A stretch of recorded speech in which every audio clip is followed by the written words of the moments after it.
Stop reaching for the spray bottle every time you see a bug in your garden. If you are constantly fighting pests, you are fighting nature, and that is a battle you will eventually lose. The secret isn't chemical warfare, it's biological strategy. Welcome to Green Life Zen.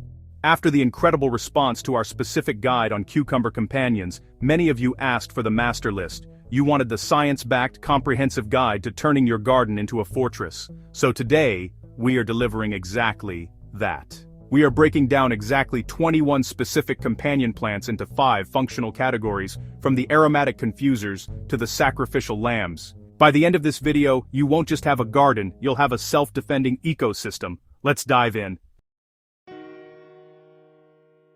To understand why this list of 21 plants works, we have to look at how pests operate. In a monoculture, where you have row after row of just tomatoes or just kale, you are essentially setting up an all-you-can-eat buffet sign that pests can smell from miles away. Insects locate their host plants primarily through olfactory cues, smell. They are looking for specific chemical signatures that indicate their favorite food is nearby. The plants we are discussing today disrupt that signal. They utilize volatile organic compounds to mask the scent of your crops, they exude chemicals from their roots to sanitize the soil, or they physically alter the environment to make it inhospitable for the bad guys. When you rely on pesticides, pests eventually build resistance, but they cannot build resistance to being eaten by a predator or confused by a scent barrier. We have categorized these into 5 distinct squads to make this easy to digest. The aromatics, the sacrificial lambs, the root protectors, the flower power squad, and the heavy hitters. This isn't old wives' tales, this is applied botany. If you want to stop losing 20% of your harvest to bugs every year, you need to integrate these functional roles into your garden beds immediately.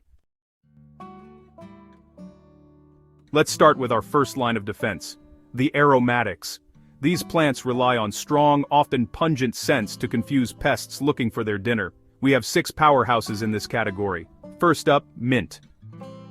Mint is a powerhouse against ants and aphids. The strong menthol scent disrupts the pheromone trails ants use to farm aphids. However, a major word of caution, mint is incredibly invasive via its root runners. Do not plant this directly in your garden beds unless you want a mint forest forever. Keep it in pots and place those pots near your brassicas and lettuces. It serves as mobile security, you can move to wherever the pests are worst. Next, basil. If you are growing tomatoes, basil is non-negotiable. Beyond the culinary pairing, basil emits linalool and other oils that are repulsive to thrips, tomato hornworms, and even houseflies. While Genovese basil is great, Thai basil has a spicier, anise-like scent that is particularly effective at confusing insects. There is evidence suggesting that growing basil alongside tomatoes actually improves the flavor of the fruit, but its primary role here is as a scent-masking bodyguard. Third, rosemary.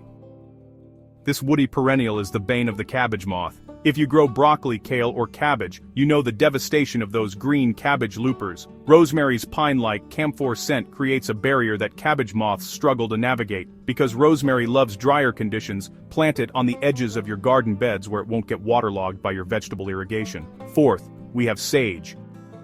Sage is an often overlooked hero in the garden. It is particularly effective against the cabbage moth, much like rosemary, but it has a specific superpower, repelling the carrot rust fly. If you interplant sage near your carrot patch, the strong, earthy scent masks the smell of the carrots.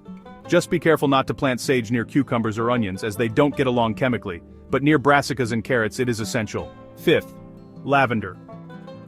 Similar to rosemary, lavender is a Mediterranean native.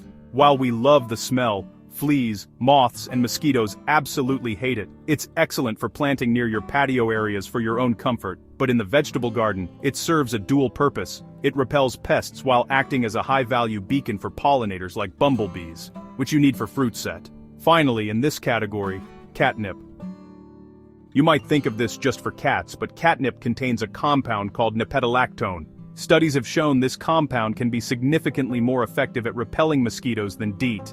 It also deters aphids and squash bugs. Like mint, it belongs to the Lamiaceae family and can be aggressive, so manage it wisely by keeping it contained or aggressively pruning it.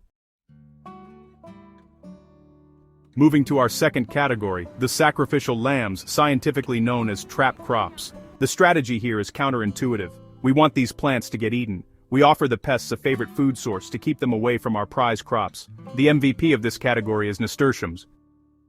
If you plant nasturtiums near your beans or cucumbers, you will likely see them covered in black aphids. That is a victory. Every aphid on your nasturtium is an aphid not on your food. Furthermore, nasturtiums produce mustard oils that repel whiteflies. They are colorful, edible, and they take a beating so your vegetables don't have to. Next, radishes.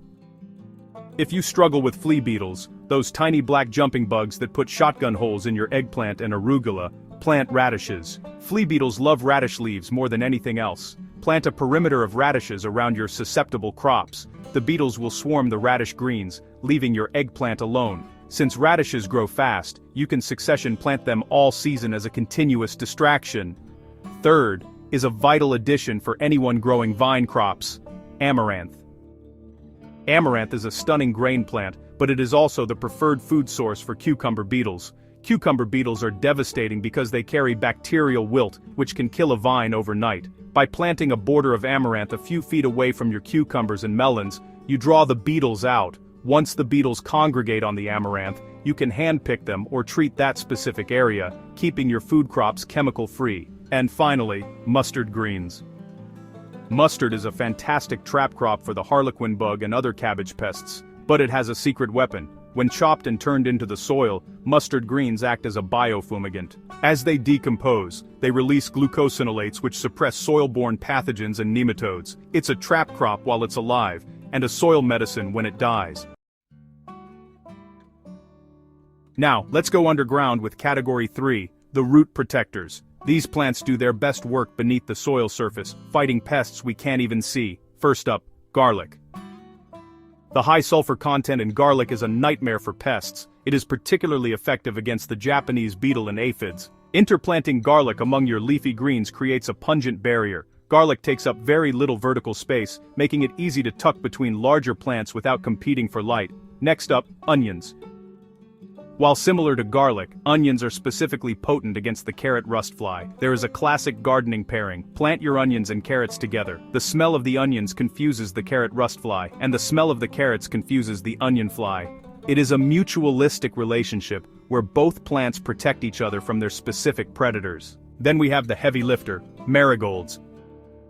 Now, I'm not talking about just any flower. Specifically, French marigolds, Tagatis patula, are scientifically proven to produce a substance called alpha-terthianol. This compound is phototoxic to root knot nematodes. When the nematodes attack the marigold roots, this chemical kills them and inhibits their reproduction. For this to work effectively as a soil cleanser, you need to plant them densely, and at the end of the season, chop the marigolds up and till them into the soil. It's a natural nematicide that protects your tomatoes and peppers from stunted growth. Category 4 is the flower power squad. These plants don't necessarily repel bad bugs, they recruit the police force. We are talking about attracting predatory insects like ladybugs, lacewings, and parasitic wasps. First is dill.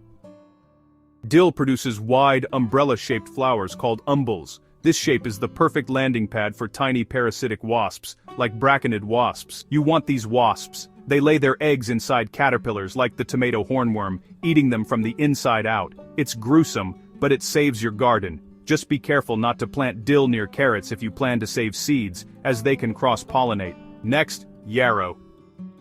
Yarrow is a drought-tolerant perennial that is a magnet for hoverflies. Hoverfly larvae are voracious predators of aphids. One hoverfly larva can eat hundreds of aphids before it matures. Yarrow leaves also make a fantastic compost activator, speeding up the decomposition of your compost pile due to their high nutrient accumulation. Third, we have cosmos. Specifically, the Cosmos sulphureus varieties are incredible at attracting green lacewings. Lacewings are often called aphid lions because their larvae are insatiable predators of soft-bodied insects. Cosmos are easy to grow, they bloom all season, and their open flower structure makes the nectar easily accessible to these beneficial insects. If you have an aphid problem, plant a wall of cosmos. Then we have sweet alyssum. This low-growing flower smells like honey and acts as a living mulch. It attracts taconid flies and pirate bugs. Because it stays low to the ground, it's perfect for underplanting taller crops like kale or Swiss chard. It keeps the soil cool, retains moisture, and creates a habitat for ground beetles that eat slug eggs. And the giant of the group, sunflowers. Sunflowers are multifunctional. They act as a physical trellis for beans, but they also distract ants. Ants will often farm aphids on the tough stalks of sunflowers, keeping them away from your more delicate vegetables. Plus, when the seeds form, you attract birds, which are excellent at picking off caterpillars and beetles from the rest of the garden. Finally, Category 5. The heavy hitters. These are the plants that offer unique high-impact benefits that don't fit neatly into the other boxes. First we have borage. It's a legend in the permaculture world. It has beautiful blue star-shaped flowers that bees go crazy for. But more importantly, borage is excellent at repelling the tomato hornworm and cabbage worms. It is also a dynamic accumulator, meaning its deep taproot pulls up nutrients, like calcium and potassium from the subsoil, making them available to neighboring plants when the borage leaves drop and decay. Next is petunias. Often seen as just decorative, petunias are actually potent defenders against squash bugs and asparagus beetles. There is also evidence that they repel aphids. They are great for adding color to the vegetable garden while pulling their weight in defense. And lastly, chrysanthemums.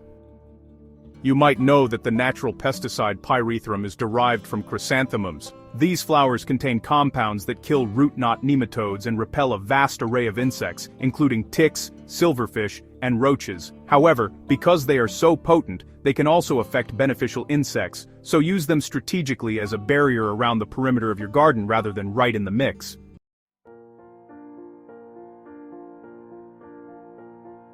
The takeaway here is diversity. A garden with 20 different plant species is infinitely more resilient than a garden with 2. By mixing aromatics, trap crops, root protectors, and beneficial attractors, you create a complex web of life that regulates itself. If you want to see exactly how we arrange these in a real garden bed, specifically focused on maximizing cucumber yields, make sure you check out our previous video on cucumber guilds. It's linked right here. Now, I want to hear from you. Which of these heavy hitters are you adding to your garden this season? Drop a comment below with Garden Alley and let me know your pick. Don't forget to like and subscribe to Green Life Zen for more science-backed gardening guides. Go plant something wild. Thanks for watching and I'll see you in the next video.